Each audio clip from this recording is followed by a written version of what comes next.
président du Conseil de la Choura iranien, Ali Larijani, affirme que les terroristes en Syrie et en Irak ont causé des problèmes, des crises et le chaos. Des unités de l'armée continuent de viser des bastions et des repères des organisations terroristes à Idlib et Alep et ses banlieues.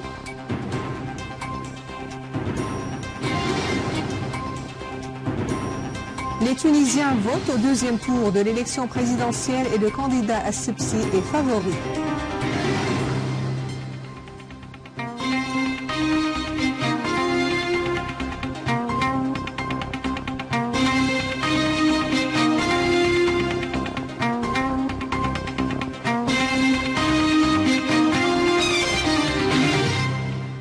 Bonsoir, après les titres, voici notre journal.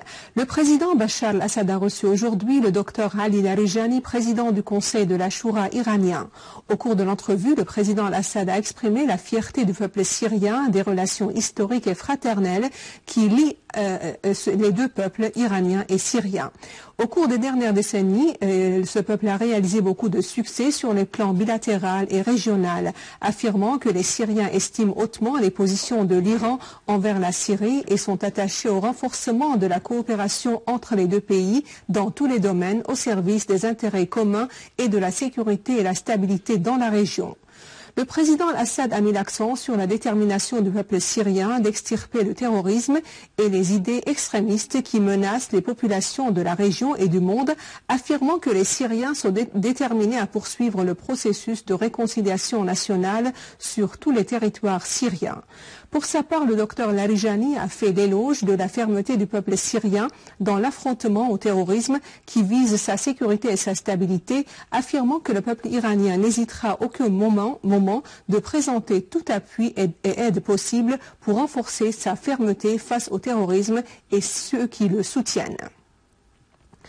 Monsieur Mohammad Jihad al-Laham, président du Parlement syrien, a affirmé le rôle important de l'Iran dans la région. Dans une conférence de presse conjointe avec le président du Conseil islamique de la Choura en Iran, Ali Larijani, Monsieur al-Laham a remercié au nom du gouvernement syrien le gouvernement iranien pour son appui continu au peuple syrien. Pour sa part, M. Larijani a affirmé avoir rencontré le président Bachar al-Assad avec qui il a examiné les questions régionales et le problème essentiel qu'affronte la région qui est le terrorisme. M. Larijani a parlé des pays qui réclament la démocratie et n'appliquent rien de ce principe. Il a en outre affirmé que plusieurs pays sont convaincus de l'importance d'une solution politique alors que d'autres la refusent toujours. Larijani a déclaré que les terroristes en Syrie et en Irak ont provoqué des problèmes, le chaos et des crises, soulignant que la sécurité et la stabilité sont les facteurs importants pour la croissance et le développement, en particulier dans le domaine économique. Dans une déclaration faite à son arrivée à l'aéroport international de Damas, M. Larijani a affirmé que le règlement de la crise en Syrie est politique, basé sur des principes démocratiques et conforme à la volonté du peuple syrien. Larijani a ajouté que sa visite en Syrie vise à apporter l'appui au gouvernement et au peuple syrien, à examiner la situation actuelle et à faire des consultations avec les responsables en ce qui concerne le règlement des questions politiques en suspens.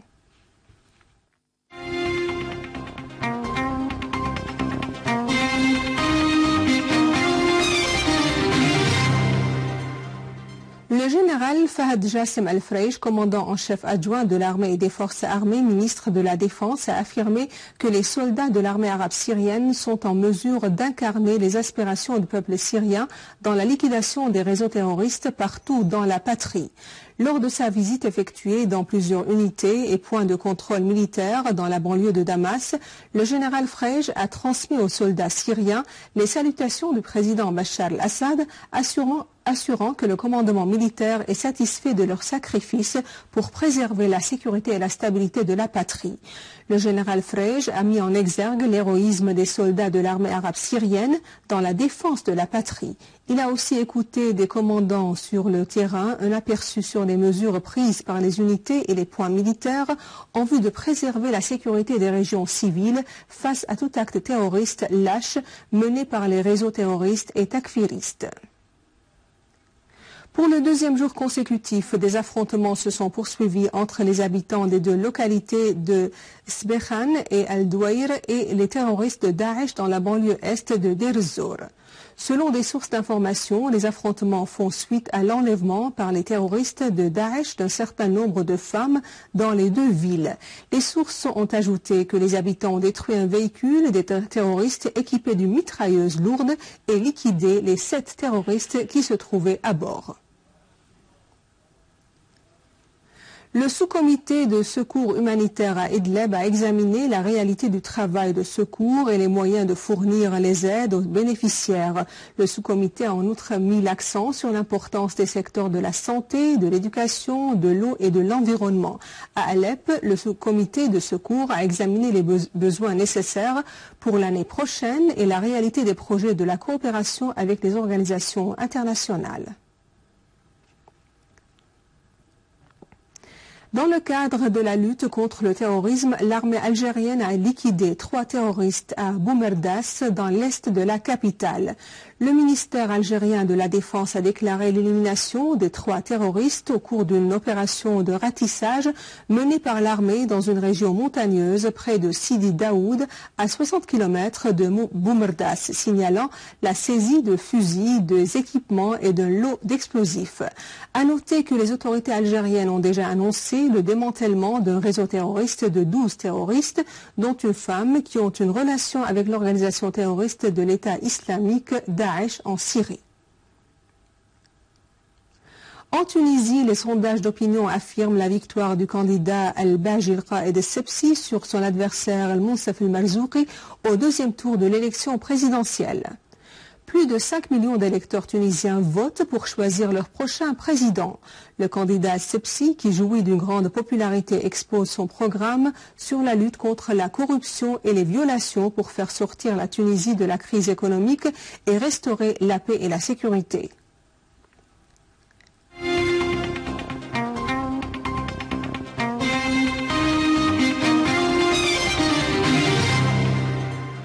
Le ministère de Tourisme a organisé à l'hôtel Damaros à Damas, avec la participation de nombre d'hôtels et restaurants damassins, un salon de la cuisine orientale, et ce dans le cadre de la promotion de la cuisine syrienne.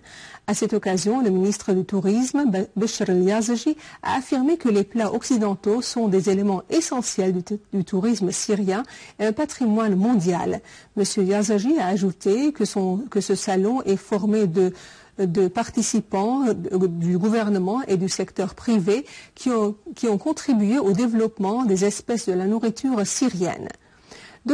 Pour sa part, la directrice du département du tourisme de Damas, May As-Salah, a révélé que l'objectif de ce salon est la promotion du produit touristique local, assurant que le salon offrira des paniers alimentaires aux familles des blessés et des martyrs de l'armée arabe syrienne, en plus aux familles résidant au centre d'accueil provisoire. À Ma'loula, dans la banlieue de Damas, précisément au monastère de Mar Serkis et de Bakos, des icônes rares et des pièces historiques sacrées volées par les groupes terroristes ont été récupérées. Cette histoire tracée en détail, ici la sainteté, où les pierres racontent ses secrets éternels. Ici Ma'loula, qui a été un jour envahi par le terrorisme, mais sans pouvoir la plier ou bien porter préjudice à la volonté de ses habitants, qui sont restés présents par leur langue aramienne.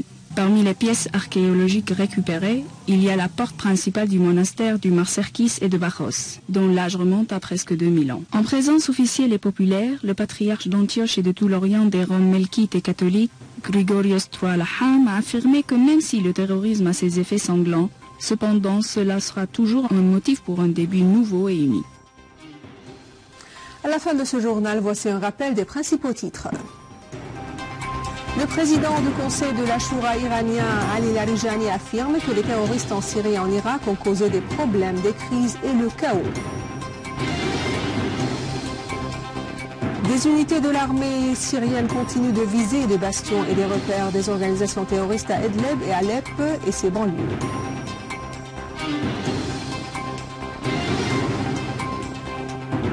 Les Tunisiens votent au deuxième tour de l'élection présidentielle et le candidat Al-Baji El-Qaïd El-Sebsi est le favori.